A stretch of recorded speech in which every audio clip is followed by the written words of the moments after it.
Leon reporting live from the crime scene. Multiple citizens are being held hostage as the crime lord tightens his grip on the city. We're here with the head of Edinburgh Police. Chief, with crime waves reaching all-time high, do you think now is the time to launch the Judge Initiative? Yes. Send in the Judge. Bonjour à toutes et à tous, aujourd'hui on va parler d'un autre jeu, un tout petit jeu sorti sur PS5 pour le lancement mais qui était déjà sorti en 2017 à l'origine sur PS4 et sur d'autres consoles par la suite. Il s'agit de Judge.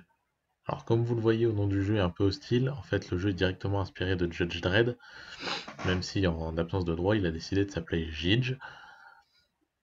Le jeu prend donc un ton futuriste et se déroule dans une cité corrompue où il y a énormément de violence et on va diriger un Judge qui va devoir sauver des citoyens pris en otage.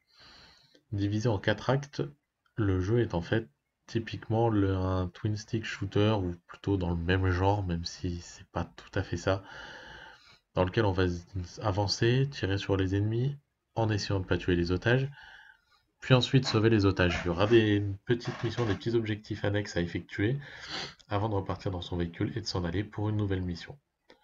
Voilà globalement le principe du jeu. C'est très simple, mais ça reste efficace, d'autant que cette version PS5 est plutôt jolie, avec des effets de néon sympathiques, même si on est loin d'exploiter les capacités de la console. Alors en fait, il y a assez peu de choses à dire sur le jeu, puisqu'il reprend les mécaniques classiques du genre. On pense par exemple à Hotline Miami en jouant au jeu, cependant il y a une différence majeure, c'est que là où Hotline Miami servait de sa difficulté pour justement vous pousser à recommencer les niveaux, à les réessayer encore et encore, ce jeu-là va aussi vous les faire réessayer, mais d'une façon un peu moins subtile, puisqu'il va falloir récolter de l'argent pour pouvoir améliorer son personnage, pour pouvoir réussir les niveaux. De fait, il va falloir les recommencer encore et encore pour avoir assez d'argent. On va ainsi pouvoir améliorer son armure, son arme, les modes de l'arme, les attaques spéciales de chaque arme. Il y a de nombreuses armes à acheter, des niveaux de puissance à débloquer pour chaque arme. Si on veut tout faire à 100%, il va falloir énormément d'argent, passer énormément de temps sur le jeu à refaire souvent la même chose.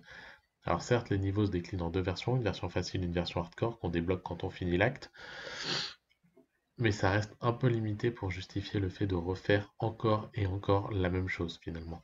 Et ce, malgré les nombreux ennemis différents, les boss qui peuvent apparaître à droite à gauche, et le fait que le jeu soit globalement très plaisant à jouer. Alors il faut bien le dire, on finit le jeu en 7 à 10 heures, et on n'a pas forcément envie d'y revenir une fois fini. Pour autant, c'est pas un mauvais jeu. C'est même un jeu plutôt bon, mais qui reste limité par sa structure et par son fonctionnement en lui-même, en fait. Pour le reste, si vous aimez ce type de jeu, jouez-y, il fait partie des bons dans le genre, mais il va pas vous transcender et il justifie pas qu'on y mette un prix prohibitif. À petit prix, pourquoi pas, n'hésitez pas, ça vaut le coup quand même.